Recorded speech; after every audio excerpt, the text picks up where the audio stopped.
Al curso de nosotros de teoría del Estado nos va a corresponder el examen el próximo viernes 25 de febrero. Y la semana que sigue, que sí van a tener exámenes, sí vamos a tener clase, porque repito, las clases de teoría del Estado son día lunes y miércoles, y ustedes esa semana en marzo van a tener exámenes el martes 1, Derecho Civil 1, y el jueves 3, Derecho Penal 1. Entonces ahí sí no habría cruce entre que si recibo clases o me examino. Los únicos días que no se va a repetir, que no se puede colocar en el mismo tiempo, sería el día que tenemos examen y que tenemos clase. Entonces, en resumen y en conclusión, el próximo lunes y el próximo miércoles no hay clase de teoría del Estado. En consecuencia, la clase del día de hoy, hasta acá llegará el examen del primer parcial, del contenido de lo que veamos hasta el día de hoy, que yo ya les había adelantado la, ya les había adelantado la presentación, aunque pues es la misma que vamos a utilizar, solo que ya está más completa, porque en ese momento únicamente había utilizado con bibliografía relacionada al libro de Gerardo Prado, y ya pues la que vamos a ver el día de hoy ya fue complementada con la teoría general del Estado de Hans Kelsen. Entonces ya se complementó la presentación del día de hoy. Entonces vamos a tratar de avanzar lo más posible porque, insisto, eh, lo que veamos el día de hoy entra para el examen del viernes de la semana que viene, ¿verdad? Es el 25, quedamos, ¿verdad? 25 de febrero. Viernes 25 de febrero, en el horario de 2 de la tarde. 2 de la tarde a 4 de la tarde o a 3:30, ¿no? Tenemos, el sistema que voy a utilizar es de una serie en la cual voy a hacer pregunta directa y otra serie en la cual voy a hacer pregunta con variantes de poder dar respuestas. O sea, en otras palabras, yo hago la pregunta y les pongo las 4 o 5 probables respuestas. Ustedes tendrán que marcar la que consideran que es la correcta, que es un tipo de examen que no es tan, tan fácil como se pudiera pensar, porque tiende a equivocarse. O sea, cuando uno no sabe, cuando uno no estudió, cuando uno no leyó, entonces uno lo que hace es que más o menos lo que considera es lo que responde o lo que cree que es. O sea, en otras palabras, se adivina. Y cuando se juega a ruleta rusa en esa forma, tiende mucho a equivocarse, o sea, porque las respuestas van orientadas a que se parezca la respuesta entre una y otra. Entonces, tiende a equivocarse. Entonces, no se fíen en que porque ese sistema, y si pudiera alguien decir, mire, pero eso ya no es para un universitario, sí, pero es que estamos hablando de 230 alumnos que digamos, y por el sistema que estamos utilizando actualmente de hacerlo a distancia o virtual, pues definitivamente complica, ¿verdad? Entonces, lo hacemos de esa manera, por medio de virtual, y pues eso me facilita a mí la calificación, y es más justa, porque una calificación de que si su respuesta es correcta, tiene su punto, y si su respuesta es incorrecta, pues no tiene lo del punto.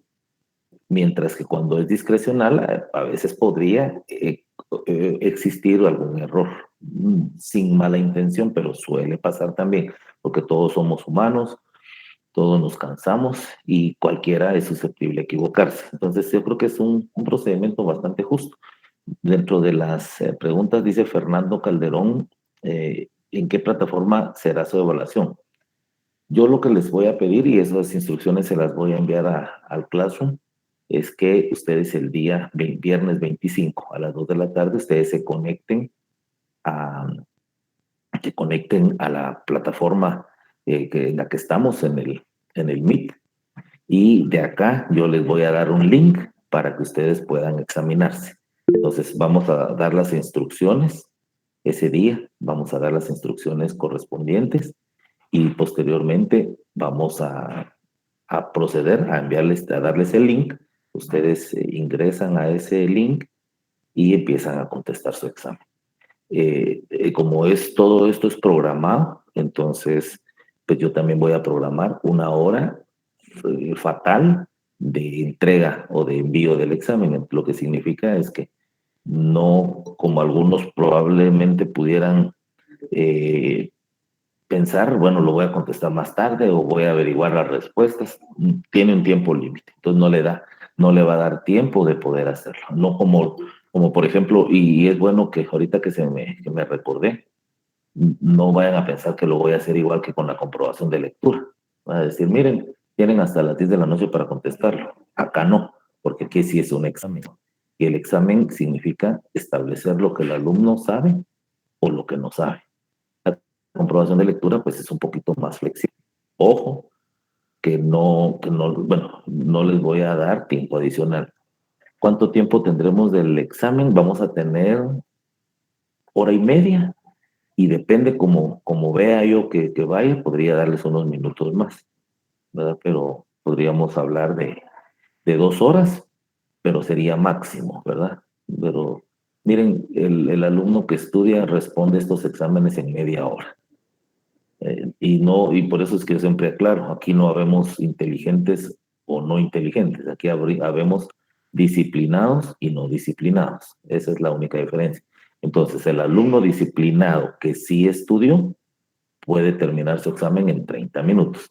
El que no estudió, y no lo estoy señalando, ni culpando, ni marginando, ni nada, el que no estudió por cuestión de salud, por cuestión de trabajo, por cuestión de viaje, por lo que sea, o por dejado, pues a él le va a costar más. Entonces, o pensando en estos alumnos, pues vamos a dar un poquito más de tiempo. No crean que es tan conveniente estar siendo muy flexibles en la docencia universitaria a distancia, porque pues ustedes cuando ya sean profesionales van a necesitar ejercer su profesión y no quisiera que lo señalaran a ustedes como, ustedes de la época del COVID, entonces usted recibió clases a distancia, usted se examinó a distancia. Entonces usted no es un profesional que esté bien capacitado o haya recibido una adecuada educación superior. No quisiera que eso nos llegara a suceder a los que estamos, pues ahí sí que por cuestiones y circunstancias mundiales con la pandemia, y esto no es solo ustedes, esto es a nivel mundial, donde se está recibiendo clases a distancia, no es culpa de nadie, pero eso no significa que nos hagamos menos competentes, ¿verdad? Tenemos que tratar de ser mejores. Ahorita, por ejemplo, yo he aprendido mucho del tema de la tecnología, de las plataformas, de todos esos instrumentos eh, virtuales que pues no tenía tanta identificación con todos estos sistemas y ahora pues ya los tengo. Pues igual ustedes, tal vez en esto se les facilite, pero en el tema ya propiamente de la profesión, pues puede ser que se les complique un poquito y hay que tratar de suplir esto. Ya antes de empezar la clase, ahorita me recordaba, hace muchos años, para cuando fue, ah, mire, fueron por 1980 y algo, 90, entre los 80 y los 90. Hubo un tiempo donde los maestros del nivel primaria y medio, de los maestros del Estado, eh, sí se fueron a la huelga y se fueron a la huelga todo el año escolar.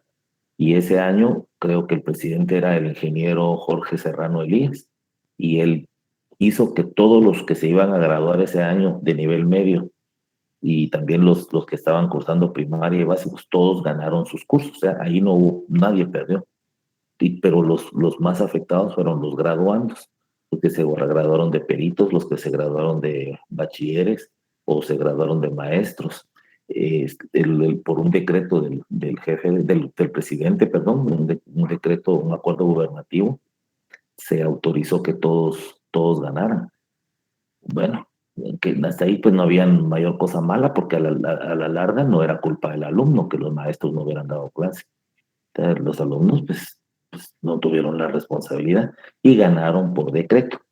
Entonces, pero el problema fue cuando ya ellos iban a buscar trabajo.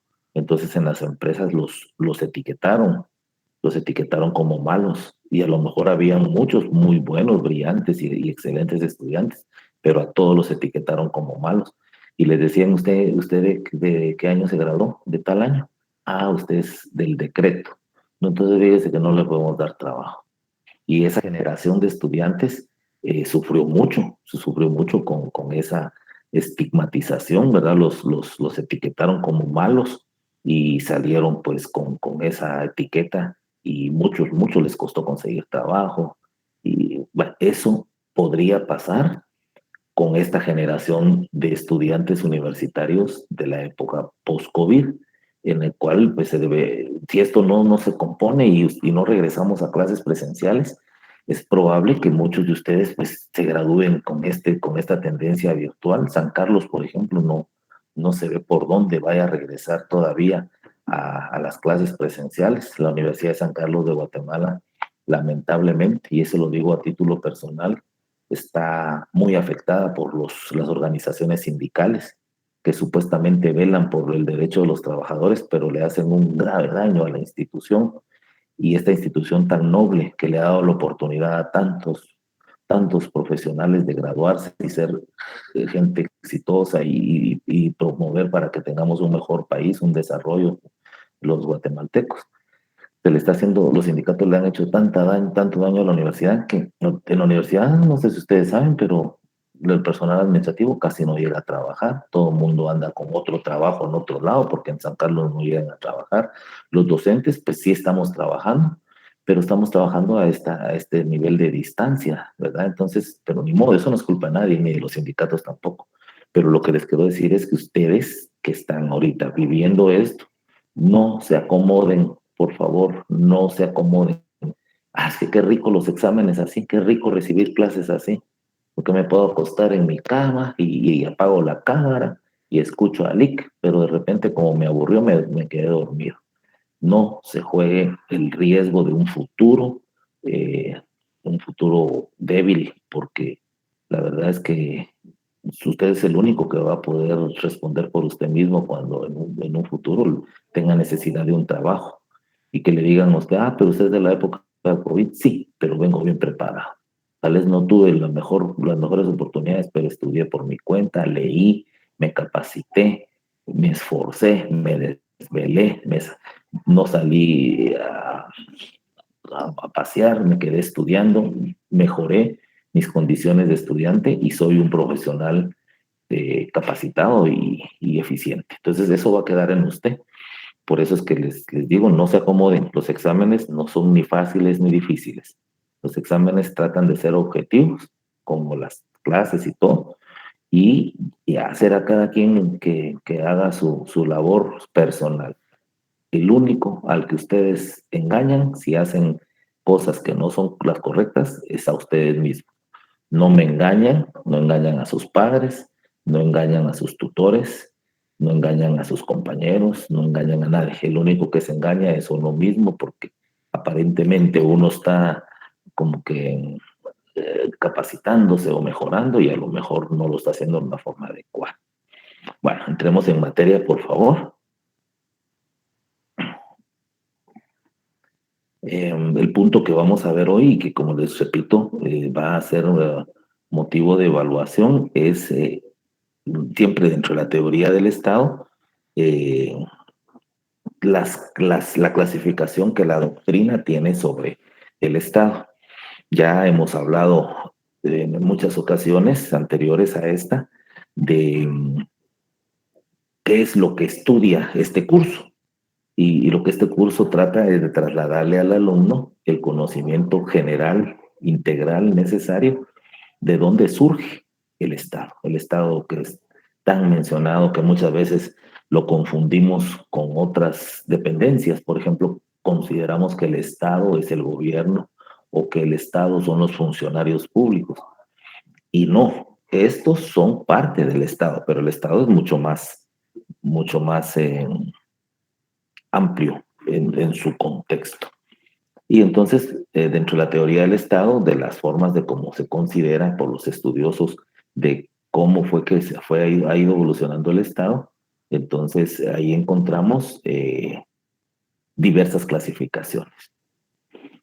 Esta presentación, como yo les había mencionado, ya se las envié la semana pasada. La idea era que ustedes la leyeran, pero ya el día de hoy ya viene ya más enriquecida porque pues no solo tenemos algún tipo de aportes de nuestro libro Guía de Teoría del Estado de Gerardo Prado, sino también le hemos agregado mucho aporte de el maestro Hans Kelsen, ¿verdad? En su teoría general del Estado.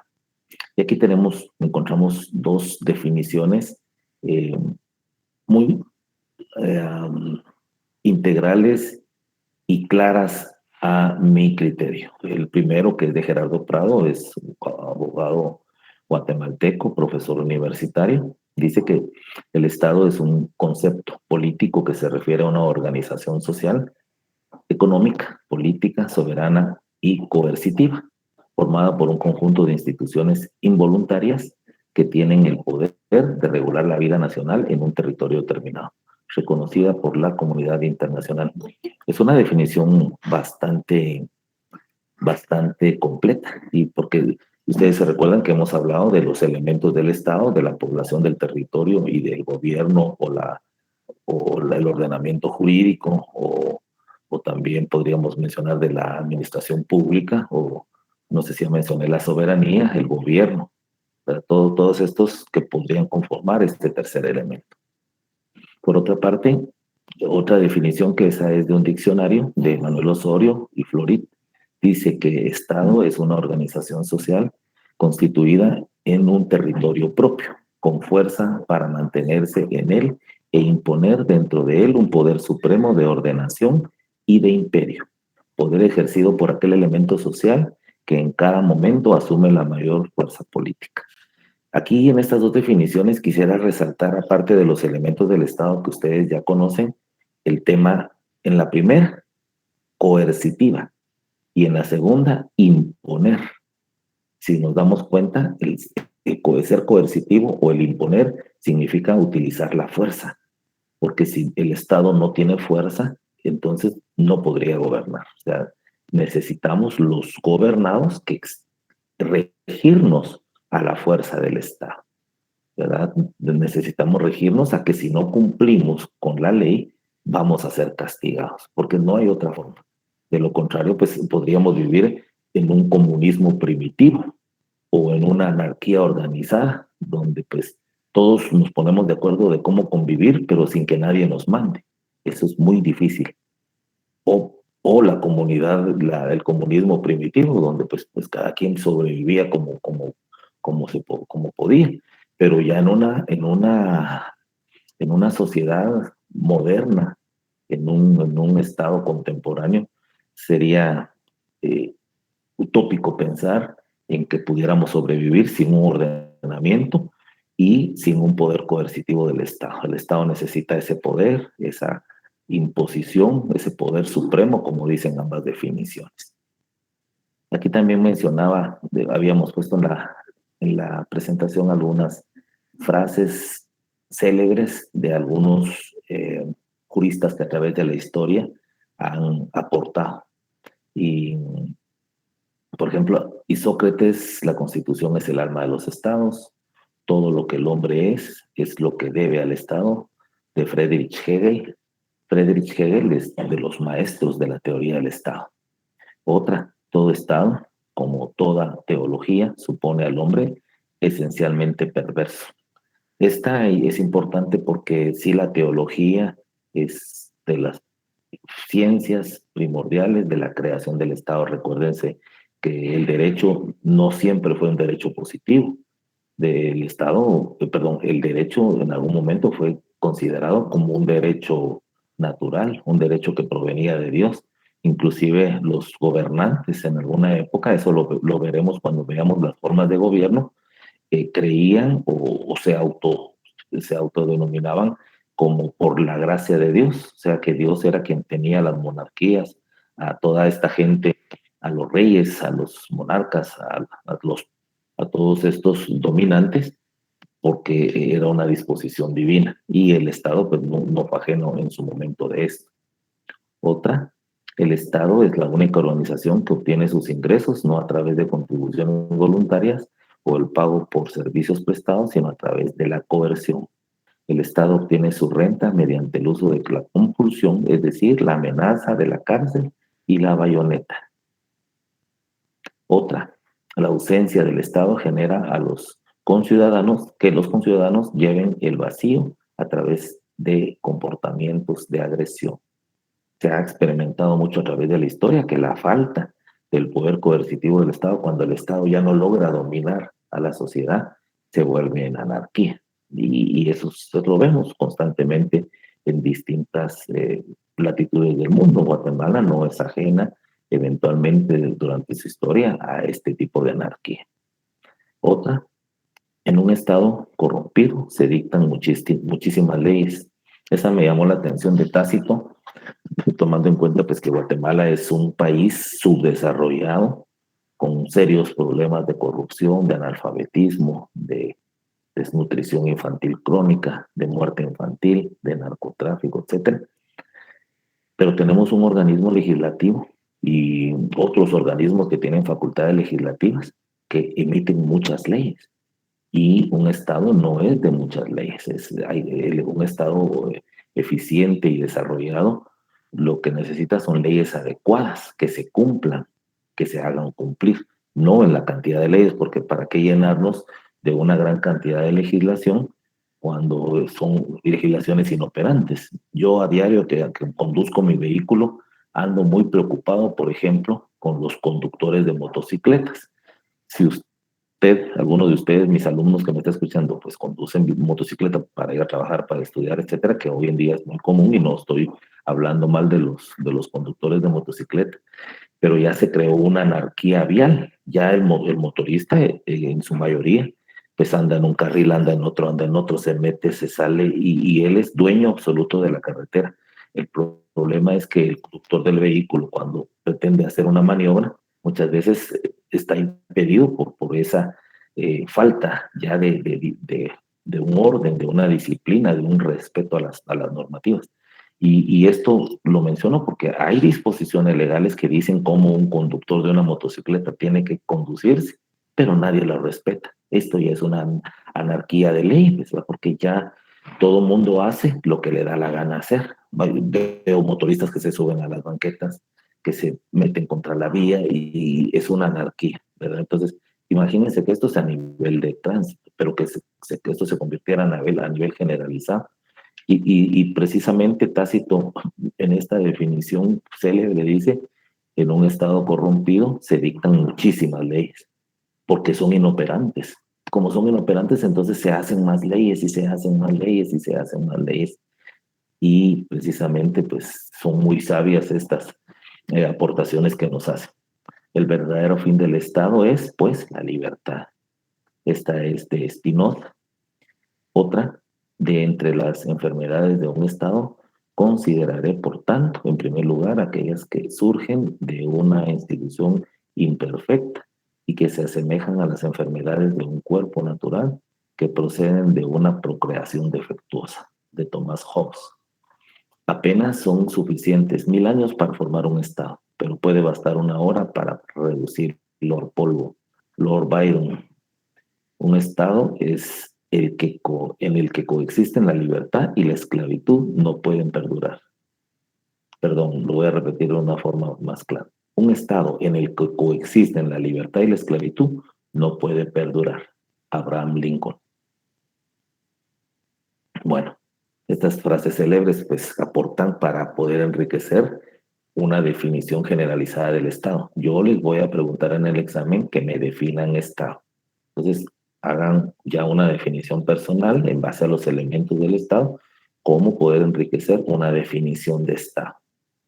Bueno, y ahorita pues también no quería dejar pasar por alto el tema de la filosofía política, porque todo el contexto integral de Estado viene precisamente de la filosofía política. Esta que es una rama que estudia cuestiones fundamentales acerca del gobierno, la política, la libertad, la justicia, la propiedad, los derechos y la aplicación de un código legal para la autoridad, que son por qué o inclusive sí son necesarios, qué hacer a un gobierno legítimo, qué derechos y libertades debe proteger y por qué forma debe adoptar y por qué obligaciones tienen los ciudadanos para que un gobierno para con un gobierno legítimo, si acaso alguna, y cuándo pueden derrocarlo legalmente, si alguna vez. Cuando nosotros filosofamos, cuando nosotros entendemos cómo la filosofía puede integrarse a la vida de cada uno de nosotros hombres como ciudadanos dentro de un Estado, nos hacemos todas esas preguntas. ¿Por qué estoy aquí? ¿Para qué estoy aquí? ¿Por qué nací? ¿Por qué el Estado? ¿Por qué las leyes? ¿Por qué la sociedad? ¿Por qué debo de hacer? ¿Por qué no debo de hacer? ¿Cuándo? ¿Cómo? ¿Por qué? ¿Para qué? Entonces, todas estas preguntas que pueden surgir del pensamiento del hombre son precisamente las que se utilizan en la filosofía política para poder conocer y aplicar todas estas instituciones que conforman el Estado. Y ahorita pues entremos ya en una forma muy concreta y directa a establecer algunas de las formas más conocidas a través de la historia del Estado, desde su surgimiento a raíz de la lucha de clases, en qué clases de Estado pues, se conocen a nivel mundial. Quiero aclararles algo antes de entrar en materia de esto, y es que los estados son cambiantes, depende de las circunstancias sociopolíticas y económicas de cada estado. Y lo que es más cambiante son los tipos de gobierno, ¿verdad? Y es difícil hoy en día poder establecer un tipo de gobierno estrictamente definido, porque, por decirles algo, durante la Guerra Fría pues, se hablaba de capitalismo y socialismo, o un capitalismo y un comunismo, debía haber un socialismo, y que el capitalismo pues que promovía que cada persona podría desarrollarse en un nivel económico, y mientras que tanto el comunismo a través del socialismo eh, pregonaba porque la sociedad tenía que vivir en igualdad y que era el Estado el obligado a proporcionarle a esta sociedad todo lo que necesitara para obtener el bien común o la felicidad. Y a la larga ni una ni otra ha dado una solución concreta a las necesidades de los pueblos. Por eso es que ahora encontramos que hay mucha como conexión entre una ideología y otra. Ahora encontramos surgimientos de centros, que centro derecha, que centro izquierda, o que socialismo democrático, etcétera. ¿Verdad? Cuando realmente pues, ha sido muy difícil que se puedan mantener ideologías o pensamientos o culturas políticas dentro de determinado territorio radicales, ¿verdad? Ahora vemos en los Estados Unidos con un ex candidato presidencial con ideología socialista, considerando que el socialismo es necesario para el progreso de los pueblos, y encontramos en países eminentemente socialistas como Rusia el desempeño de mucho capitalismo, ¿verdad? Entonces, esta aclaración viene en el sentido de que, como estamos estudiando teoría del Estado, pues vamos a conocer algunas de las más conocidas o importantes formas de Estado y de igual manera formas de gobierno. Vamos a empezar de lo más simple a lo más eh, general. Estado simple o unitario, un solo Estado. Es aquel donde el pueblo, territorio y poder son homogéneos, uniformes y simples, y la relación entre ellos es unívoca y directa. Cuenta con un solo poder político, un solo poder ejecutivo, un solo poder legislativo y un solo poder judicial. Cuenta con una sola constitución. Es aquel donde la soberanía se ejercita de manera directa sobre un pueblo y está habitado en un mismo territorio y además posee un solo centro de impulsión política y administrativa. El ejemplo más claro que podemos tener de un Estado simple o unitario es el Estado de Guatemala. En alguna época de nuestra historia, pues Guatemala encabezó la Capitanía General de Centroamérica, en donde se pretendía por los independentistas en la época de 1821, pues crear una confederación, ¿verdad? Y una confederación de estados centroamericanos. Centroamérica siendo una unión de estados, que es un estado federado o una confederación. Pero pues eso quedó en intentos, no se logró. Guatemala quiso encabezar precisamente ese gobierno del Estado Confederado Centroamericano, pero nunca se logró. Entonces, en conclusión, Guatemala, El Salvador, Honduras, Nicaragua, Costa Rica, Panamá son estados simples o unitarios. Tienen una división de poderes del Estado, por supuesto, tienen una soberanía que radica en el pueblo y la delega en sus gobernantes, y también tiene una constitución. Cada país, de hecho, ahorita podríamos también, pues, ya considerar como un estado simple unitario a la República de Belice, que en algún momento fue, fue un departamento de la República de Guatemala, pues, pero ya obtuvo su independencia reconocida por organismos internacionales.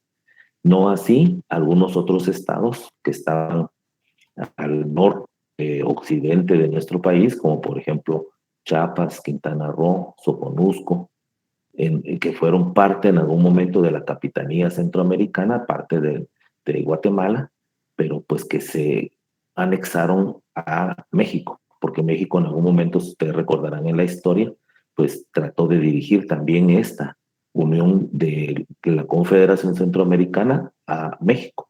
Probablemente en la actualidad fuéramos nosotros estados o fuéramos uno más de los estados de la República Mexicana.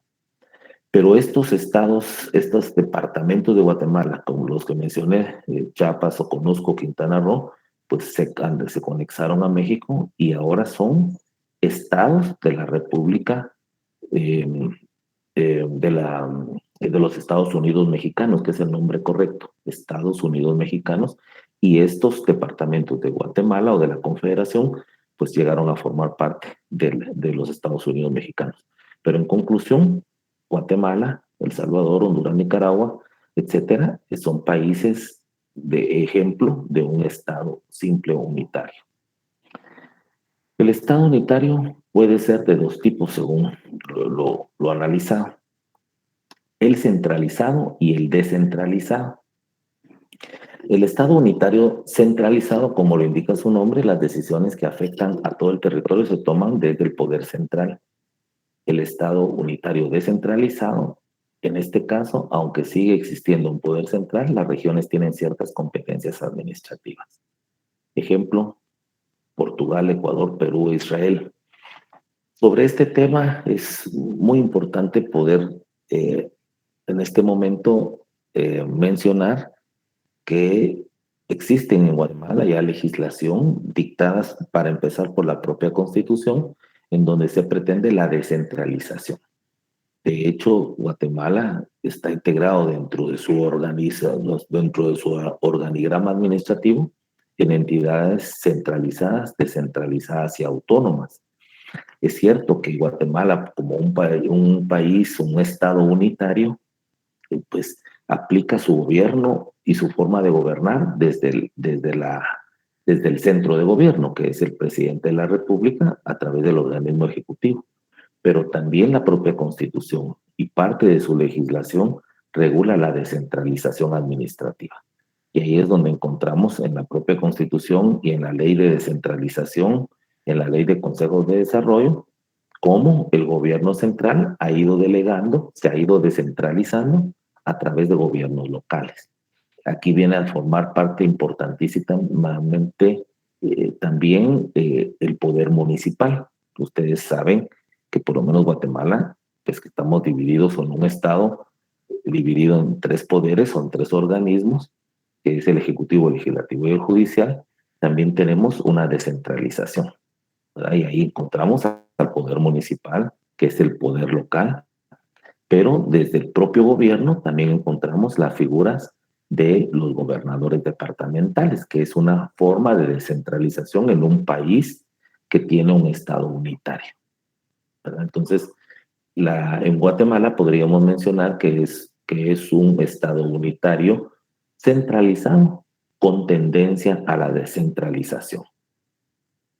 Para Kelsen, en esta famosa obra de la Teoría General del Estado, menciona que una comunidad jurídica centralizada es aquella cuyo ordenamiento consiste única y exclusivamente en normas que valen para todo el territorio. Comunidad jurídica centralizada. Mientras que, por el contrario, la idea de la comunidad jurídica descentralizada es aquella cuyo ordenamiento consta de normas que no valen sino para distintas partes del mismo. Que una comunidad jurídica se descomponga en territorios parciales significa que las normas de ese orden valen únicamente para ciertas partes del territorio. En ese caso, el orden jurídico de la comunidad en cuestión consta de normas válidas para todo el territorio. Vean, en la teoría general del Estado, Kelsen lo visualiza, de que un Estado unitario centralizado pues aplica su normativa jurídica a todo el territorio gobernado, lo cual en Guatemala sucede, porque aquí, por ejemplo, el Congreso de la República emite un decreto del Congreso, una ley, y es de aplicación general. No es como, por ejemplo, que él se visualiza a una comunidad jurídica descentralizada, donde dice que cada departamento o cada región va a tener su propia normativa jurídica. Nosotros en Guatemala, la propia Constitución dice que se aplicará para todo el territorio. Y ustedes van a encontrar disposiciones, ahorita que están viendo ustedes ya civil y penal, van a encontrar un código civil que se aplica en todo el territorio nacional. Van a encontrar un código penal que se aplica en todo el territorio nacional. O sea, tenemos una práctica de aplicación de la norma para todo el territorio nacional. Entonces estamos hablando de un Estado unitario centralizado.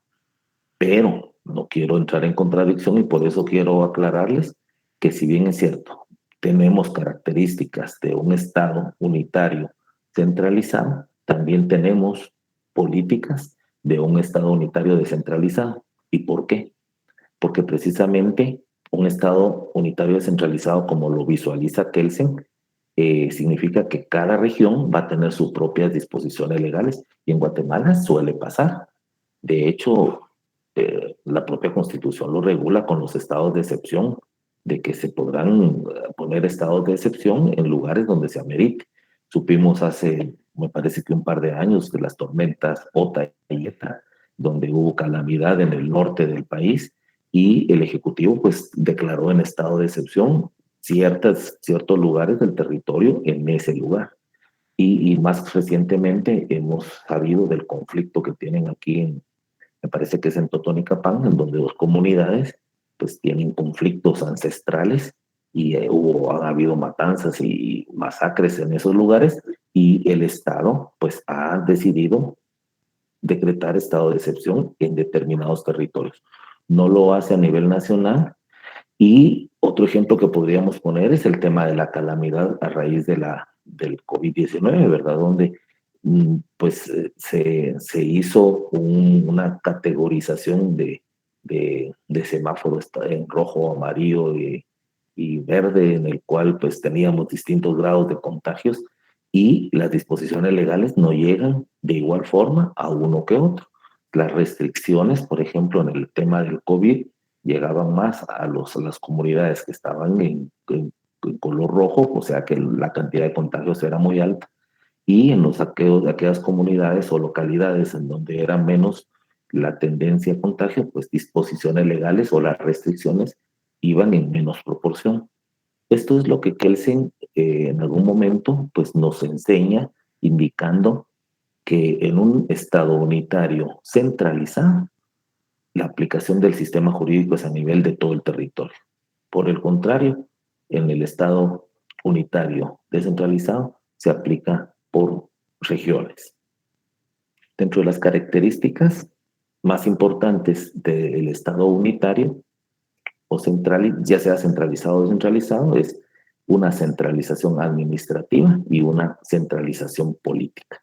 Y esa la encontramos, si seguimos poniendo de ejemplo Guatemala, la administración pública está centralizada en el gobierno, en el ejecutivo, con sus ministros y viceministros de Estado que están concentrados en la ciudad capital, aquí es el centro de gobierno, y una centralización política que está regida por el ente rector, que es el Tribunal Supremo Electoral, su ley rectora, que es la ley electoral y de partidos políticos, y la centralización política en los tres poderes del Estado, ¿verdad? En el poder ejecutivo, legislativo y judicial.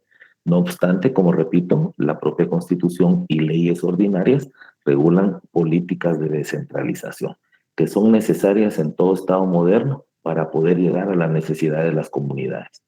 ¿Quién mejor que un caudillo de una localidad, que un líder de una localidad conozca las necesidades que esa localidad tiene?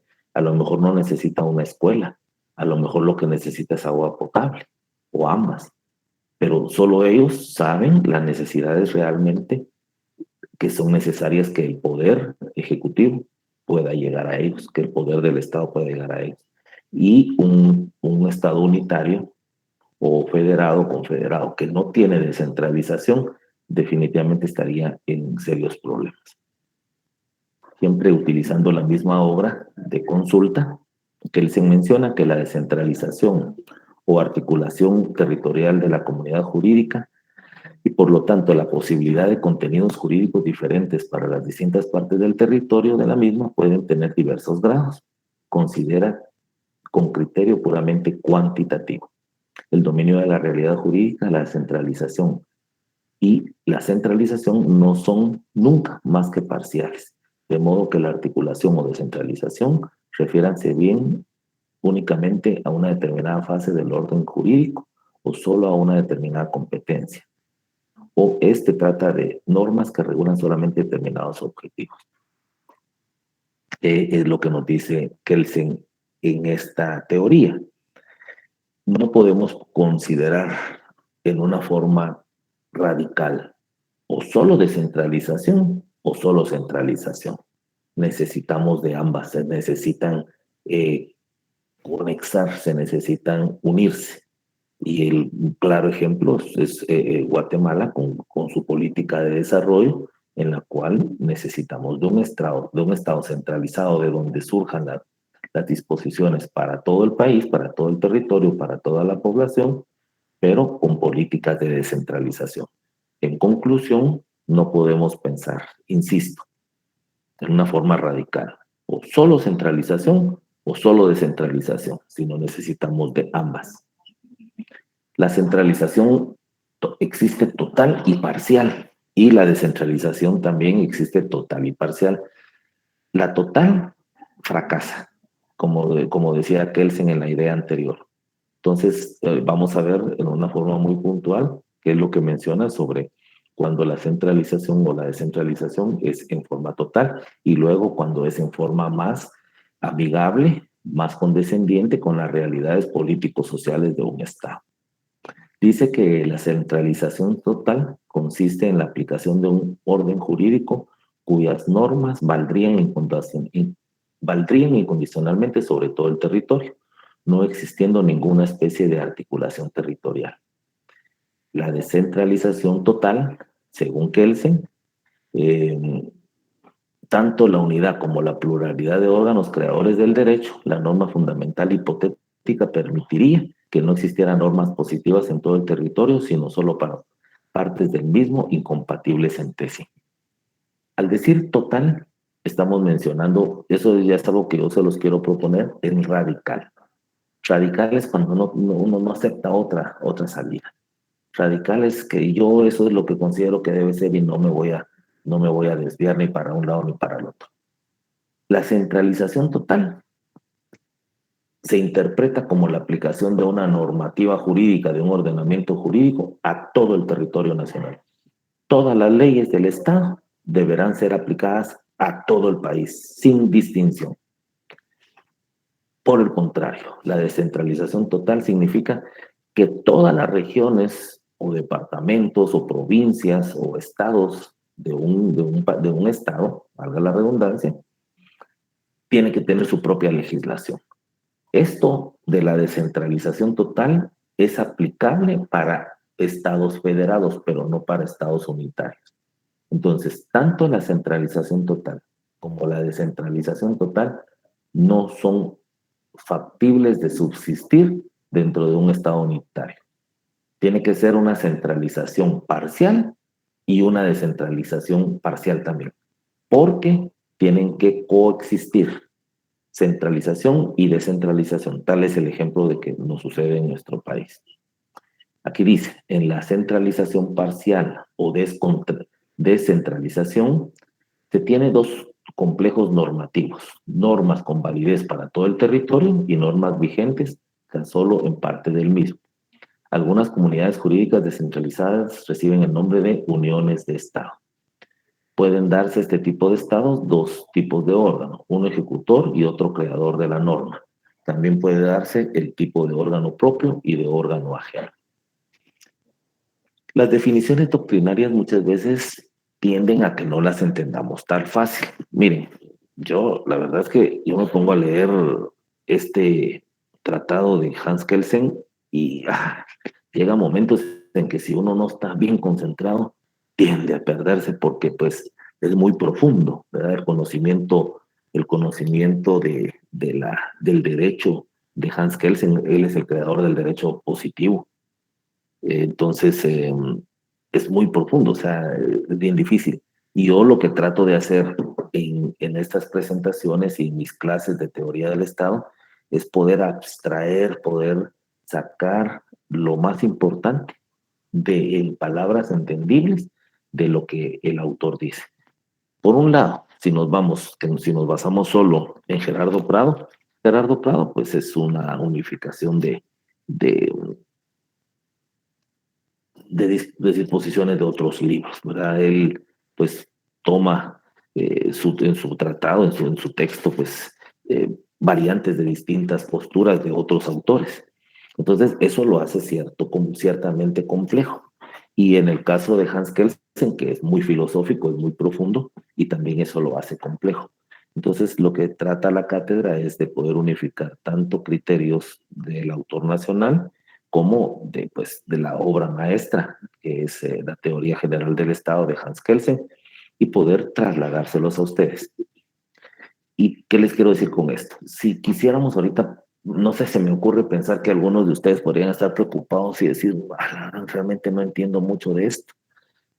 Y mi intención, mi tarea, mi deseo es que se pueda comprender en una forma más general, más práctica, más fácil. Y voy a repetir un poquito lo anterior. Estamos en la primer forma de Estado que estamos viendo en la clase de hoy, que es el Estado unitario. El Estado unitario que está dividido por poderes y está regido por una sola constitución, que tiene una política de Estado para toda su población dentro de todo su territorio.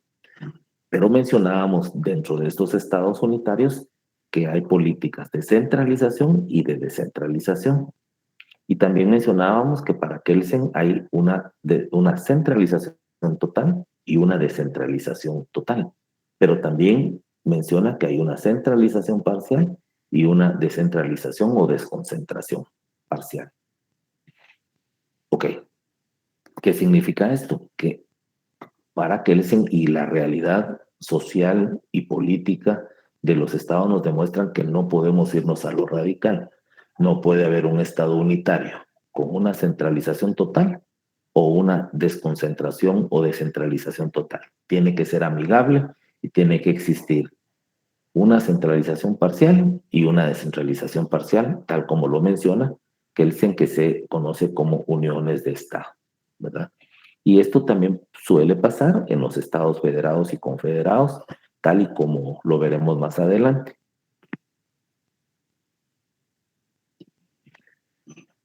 Con relación a los estados unitarios descentralizados, son estados que trasladan sus competencias a otras entidades sin entablar leyes propias, sino por ordenanzas reguladoras.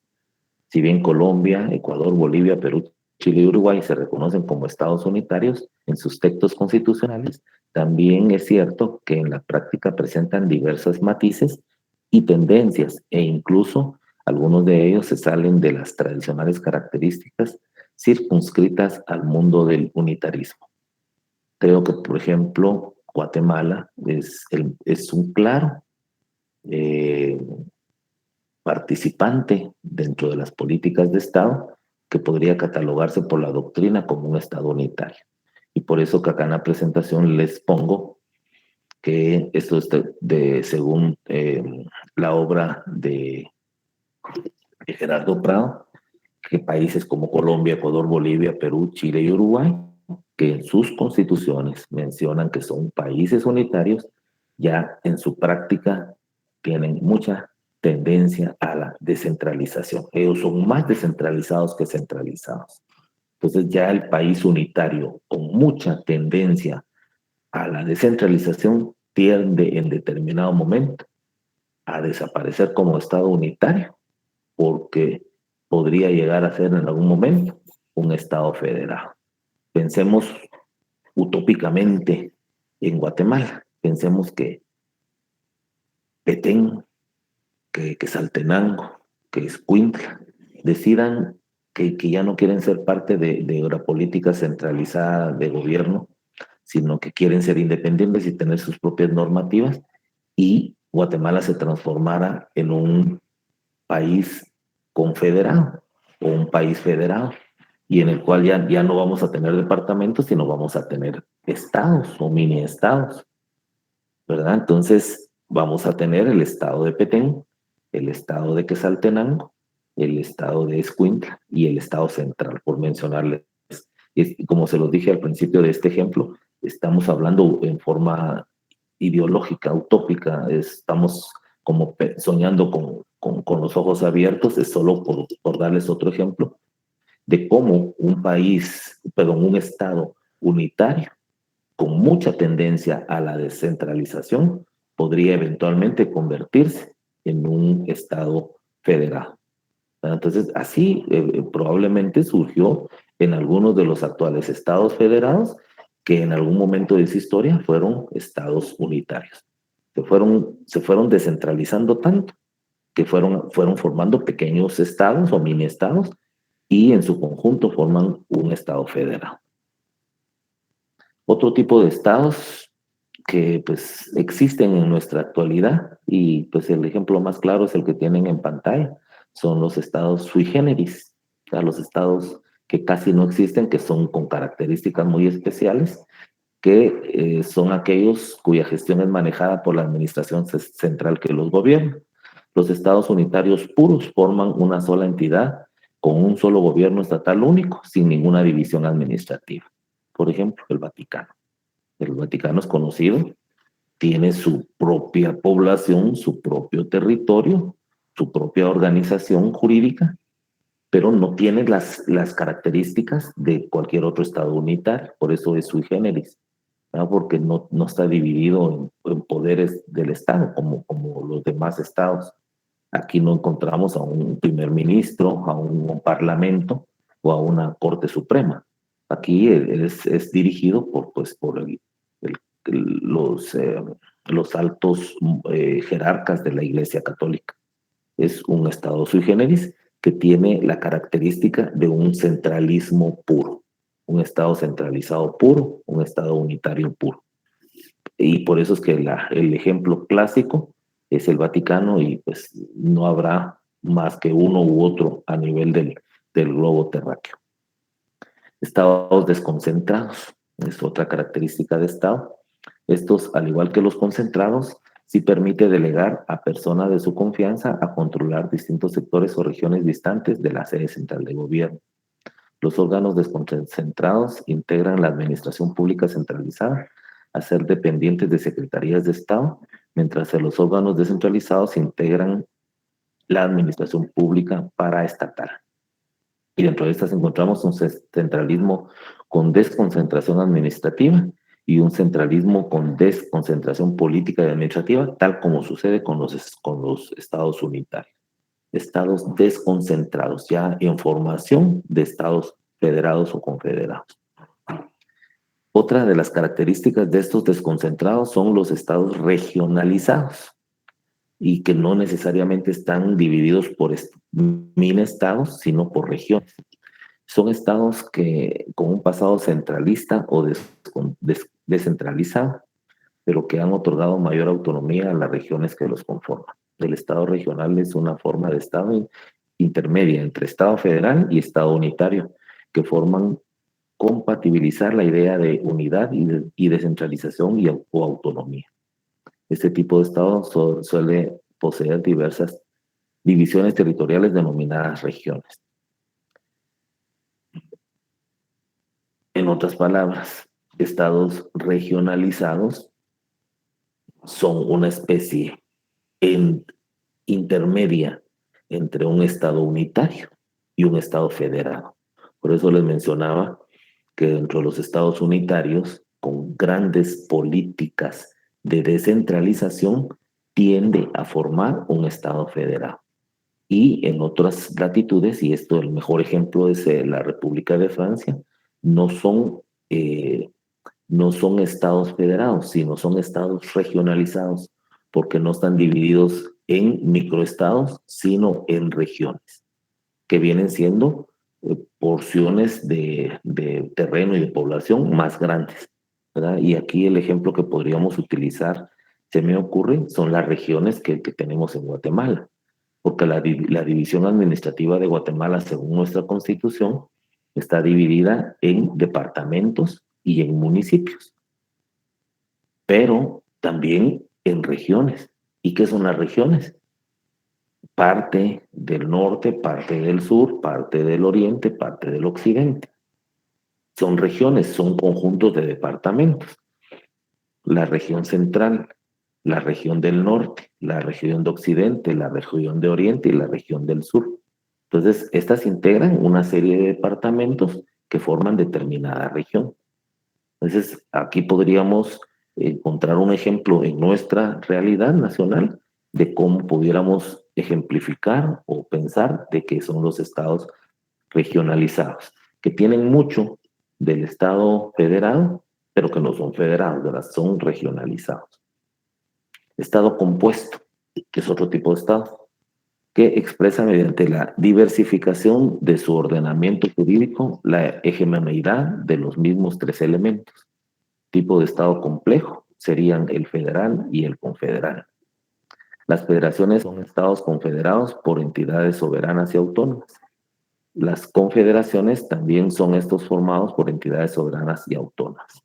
Estas se diferencian de la federación en que la entidad o demarcación confederada posee mayor grado de soberanía e independencia de la federal. Estados compuestos. Dentro de estos encontramos estados federales y estados confederales. Y es solamente de ir pensando como que estamos armando un juego de Legos y entre formemos cantidades más grandes, las vamos agrupando y formando otro tipo de estado, como se los ejemplifico. Si ponemos un pequeño estado, como Guatemala, estamos hablando de un estado unitario, que tiene una centralización de gobierno y algunas políticas de descentralización. Pero si encontramos un estado confederado, significa que está conformado por varios estados.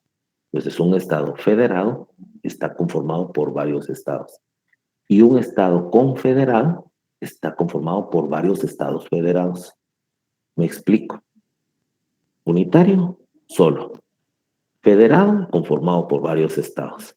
Confederado está conformado por varios estados federales. Y esos ejemplos los vemos a continuación en países como, por ejemplo, Estados Unidos, México, Brasil, que son estados federados, que están conformados por varios estados. y sus propios nombres en algunas ocasiones no lo dicen. El ejemplo más claro es Estados Unidos de Norteamérica o Estados Unidos de América, que es un conjunto de estados, las primeras provincias y la unificación de más estados que han ido conformando esa gran nación que actualmente es Estados Unidos de América. Pero mencioné también otro estado federado muy cerca de nosotros, es vecino nuestro, que es Estados Unidos mexicano, la República de México, o Estados Unidos brasileños, que son el conjunto de estados en Brasilia, en Río de Janeiro, en todos estos estados que forman la Federación de Brasil. Si hubiéramos coexistido como Federación Centroamericana, pues entonces seríamos un estado federado integrado por 5 estados: Guatemala, El Salvador, Honduras, Nicaragua, Costa Rica. Si fuera Panamá, pues sería el sexto estado, y si fuera Belice estaríamos hablando de un séptimo estado, que conformarían un estado federal. Ahora, un estado confederal podríamos visualizarlo, por ejemplo, antes de la Guerra Fría, en la unificación de varios estados federados que formaban una confederación, que era, por ejemplo, el mejor ejemplo es la Unión de Repúblicas Soviéticas Socialistas, la URSS, que conformaba todo el bloque soviético a raíz de Rusia. Y posteriormente a la Guerra Fría, a la caída del muro de Berlín en Alemania, pues encontramos la desunificación de todos estos estados federados. Actualmente es noticia la probable invasión de Rusia a Croacia, que en algún momento conformaron una confederación, un estado confederal, pero ahora pues ya son estados independientes, y este es un tema que tal vez en una otra ocasión pues hablemos un poquito de esta eh, tendiente guerra o política internacional en la cual la Unión Soviética pues está pues muy preocupado por la tendencia de los croatas de unificarse a la OTAN o los países de Occidente como Estados Unidos, ¿verdad? Porque estratégicamente Croacia es un país que protege las fronteras de Rusia, pero pues lo utilizaba como un ejemplo.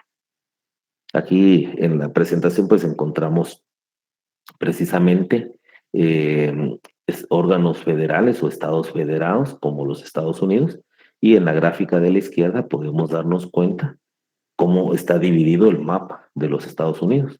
Pues, en la parte de abajo, en color rosado, podemos ver el estado de Alaska, y más abajo el estado ¿cómo se llama?, de Hawái, que fueron federados nuevos, estados federados nuevos que se integraron a la gran federación.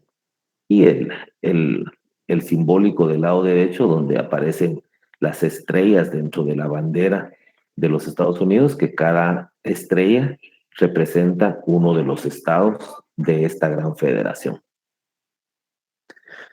Dentro de estos estados compuestos, Gerardo Prado dice: entendemos esta forma de estado donde aparecen unidos de una u otra manera dos o más estados, sea por vínculos de política nacional o internacional, que da lugar al estudio de varias modalidades. Podemos definir a los estados compuestos aquellos que poseen varios centros de impulso político y gubernamental.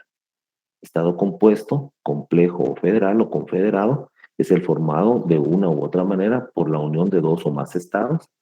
Es el que se encuentra constituido por otros estados o que comprende dentro de sí, como elementos constitutivos, diversas entidades políticas menores. Tipos de estados compuestos: unión personal, unión real. Vamos a pasarlos muy brevemente. Esta unión personal y esta unión real pues ya no son muy aplicables en la actualidad. La unión personal pues se aplicó más que todo en una mancomunidad que dirigía el Reino Unido, y pues que era más que todo una reunión de países con tendencia a rendirle pleitesía monárquica a la reina, a la corona británica. Y pues esta unión personal, esta confederación o mancomunidad británica, pues ya en la actualidad, pues ya solo subsiste para asuntos protocolarios, ya no tiene políticas de Estado como en su momento. La Unión Real, que son estados soberanos que también se unifican con la tendencia de monarquías, que son tipos de gobierno que todavía subsisten en algunos lados de Europa y de Asia, como por ejemplo España, Inglaterra, Austria, algunos de los países nórdicos, y en el lado de Asia, pues podríamos verlo en Corea, en Japón principalmente, en China también. Características de la Unión Real: un tipo de carácter histórico relacionado con la monarquía, y pues es lo que les mencionaba anteriormente. Dentro de la unión personal, de sus características, conserva una organización administrativa, se trata de una asociación eminentemente transitoria y frágil, hay coincidencia en la persona del monarca, se disuelve con la muerte del monarca. Este tipo de gobiernos pues ya son solo historia, porque pues si bien es cierto, todavía encontramos de estos tipos de gobierno monárquicos, ya pues solamente cumplen funciones protocolarias y no necesariamente de políticas de Estado.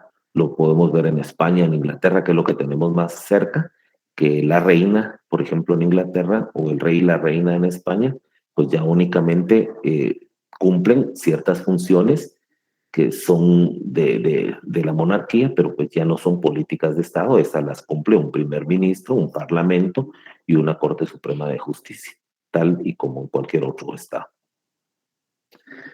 Con relación al Estado federal, mencionamos aquí algunos ejemplos: Argentina, Estados Unidos, México, Venezuela, estados federales, y lo que habíamos mencionado anteriormente. Los confederados, dice que se trata de un grupo de estados soberanos que ejercen sus propias leyes y que solo están unidos por una o varias leyes comunes sin afectar la independencia de decisiones entre ellos. Por ejemplo, el tema de que hemos conocido si es Gran Bretaña o si es Inglaterra, pero pues esta es unificación precisamente de varios estados, y ahí encontramos Irlanda, Escocia, Irlanda Norte, Irlanda del Sur y Inglaterra, y pues esto conforma el Reino Unido, y esto es una confederación, o el ejemplo que les mencionaba de la Unión de Repúblicas Soviéticas Socialistas. Aquí menciona que esta última figura se utiliza en casos de cooperación defensiva, migratoria o económica basada en un tratado o asociación. Sus miembros pueden retirarse siempre y cuando respeten las normas acordadas. Tal es el caso de Serbia y Montenegro, que fueron estados confederados entre 2002 y 2006. Y aquí encontramos muchas políticas económicas, como podrían verse los tratados de libre comercio, que son políticas de la tendencia económica mundial actual.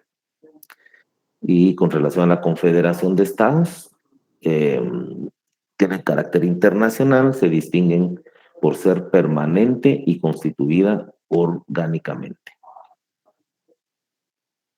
Para Kelsen, una confederación de estados en sentido estricto es la protección en el exterior. El caso normal: nacimiento de una confederación en virtud de un estado internacional, une a varios estados autónomos. Lo que les mencionaba en los casos que han sucedido, por ejemplo, en Inglaterra o en Rusia, ¿verdad? Con la unificación de estos estados federados. Unión de estados, que esa es otra de las características pues, que se dan a nivel global, y que Kelsen también lo trata en su teoría general del Estado, que menciona que las llamadas uniones de Estado son el Estado federal y la confederación, advirtiendo que damos al concepto de confederación un sentido más amplio del que generalmente se le atribuye, incluyendo las uniones como relaciones de protectorado y vasallaje. El concepto de unión de Estado, dice Kelsen, implica la existencia de un vínculo jurídico entre ciertas comunidades de índole estatal. Esta unificación es por medio del derecho internacional, que es conocido como el derecho de gentes, ¿verdad? Y pues son políticas ya utilizadas por medio de convenios y tratados internacionales. Las uniones de Estado tienen un derecho interno y un derecho internacional, o sea, tienen su propia constitución, pero tienen estos convenios y tratados internacionales que unifican a todos estos estados, o sea, derecho interno y derecho internacional. Menciona Kelsen en su tratado, que se aplica la norma pacta sunt servanda, que significa que lo pactado entre las partes es ley entre las partes. Por eso es que los países o los estados que hacen un convenio, pues tiene que respetarse dicho convenio bilateral, y esto se da mucho, por ejemplo, con los tratados de extradición que se respetan y se aplican entre estados. Para finalizar, la autonomía y la autocracia, que es ya una forma de que los estados se han yendo variando a través de la historia. Y esto también lo trata Kelsen en una forma muy amplia en su Tratado General de la Teoría del Estado, pero pues que en forma concreta venimos a indicarles de que esta degeneración que ha pasado de estados unitarios a estados compuestos, a estados centralizados y estados descentralizados, pues provocan políticas de autonomía y de autocracia. Aquí vemos algunas de las instituciones de organización política que tienen mucho que ver con estados federados y confederados, dentro de ellas sociedades de naciones, la Organización de las Naciones Unidas, los estados sui generis como el Vaticano, la Comunidad Británica de Naciones que les mencionaba, la OTAN, por ejemplo. Aquí tenemos algunas gráficas. La Comunidad Británica de las Naciones, que como les mencionaba, estaban unidas alrededor de un apoyo a la corona inglesa, pero que pues sí tiene vigencia en la actualidad, pero ya de muy poca aplicación política. Y una de suma importancia, que es la Organización del Tratado del Atlántico Norte, que es precisamente lo que les mencionaba hace un momento como el conflicto actual entre Rusia, Estados Unidos y Ucrania, ¿verdad? Por esa posición estratégica a nivel del globo terráqueo. Y esta organización del Tratado del Atlántico Norte, pues que sí está pues, integrada principalmente por estados de Europa y Estados Unidos. Esta es una organización internacional de carácter político y militar, cuyo objetivo es garantizar la libertad y la seguridad de sus miembros a través de medios políticos y militares. Su sede está en Bruselas, Bélgica, y sus 30 estados miembros abarcan América Septentrional y Europa. La incorporación más reciente es de Macedonia del Norte, en el año 2020. Además, 21 estados no miembros colaboran con la OTAN dentro del programa de Asociación para la Paz, otros 15 involucrados en programas de diálogo y 9 como socios globales. Ese es el signo de la OTAN, que pues es parte de esta unificación de estados que tienen mucha injerencia e influencia dentro de las políticas de muchos estados a nivel mundial, y que está a punto en algún momento, de corremos el riesgo de una tercera guerra mundial, si es que pues llegara a suceder esta invasión a Ucrania, ¿verdad? Que es donde precisamente instituciones como la OTAN, que agrupa muchos países, pues está involucrada en este tipo de organizaciones.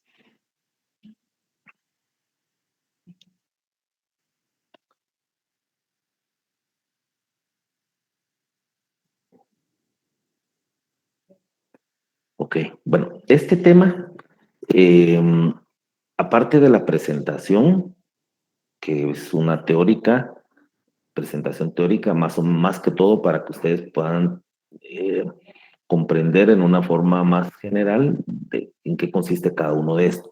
Pero se va a mandar material de estudio en escáner a el Classroom para que ustedes puedan estudiar. Como tienen otros exámenes, pues yo sé que tienen que dividir su tiempo y pues ni modo, ¿verdad? Tendrán que pues dedicarle tiempo para cada una de sus materias. En el caso de nosotros tenemos examen de este viernes en 8. No vamos a tener clase ni lunes ni miércoles, por razones que ese lunes tienen examen y el día miércoles también tienen examen. La siguiente semana, en el mes, el que va a ser me parece que el 31 de enero y el 2 de marzo, sí vamos a tener clase, porque sus exámenes en esa segunda semana van a ser martes y jueves, no van a ser lunes ni miércoles, entonces a nosotros no nos van a atrasar ya la siguiente semana. Únicamente no vamos a tener clases el lunes de la semana que viene y el miércoles, o sea, de hoy en 8 de la semana que viene. La comprobación de lectura con relación al libro de El Príncipe de Nicolás Maquiavelo, también es probable que venga alguna pregunta, un par de preguntas en el examen, ¿verdad? Porque es parte de nuestra bibliografía. Entonces no dejen, para los que no lo pudieron hacer oportunamente, darle una leidita. Yo les voy a pasar sus notas tanto de la teoría, perdón, de la comprobación de lectura, como de su examen parcial, para que pues ya puedan ir acumulando ustedes sus puntos de zona. Yo el día de hoy tengo una cita con mi dentista a las 4 de la tarde, entonces les voy a pedir su comprensión para poder terminar unos minutos antes, para que me dé tiempo a trasladarme. Entonces, pues vamos a finalizar hasta acá la clase del día de hoy, pues, y reiterándoles que hasta acá llega el contenido del examen, ¿verdad? Entonces, cualquier duda me pueden escribir al Classroom o me pueden escribir al grupo de WhatsApp. Si hubiera alguna observación, comentario o algo, pues se los agradezco, y si no, pues les deseo a todos muy feliz tarde, bendiciones, cuidado si tienen que salir, y nos vemos primero Dios el próximo viernes. Feliz Gracias, tarde. licenciado. Feliz tarde. Igualmente. Feliz tarde, Gracias. licenciado. Que debe ser. Adiós. Feliz tarde, licenciado. Feliz tarde, licenciado. Igualmente. Feliz tarde.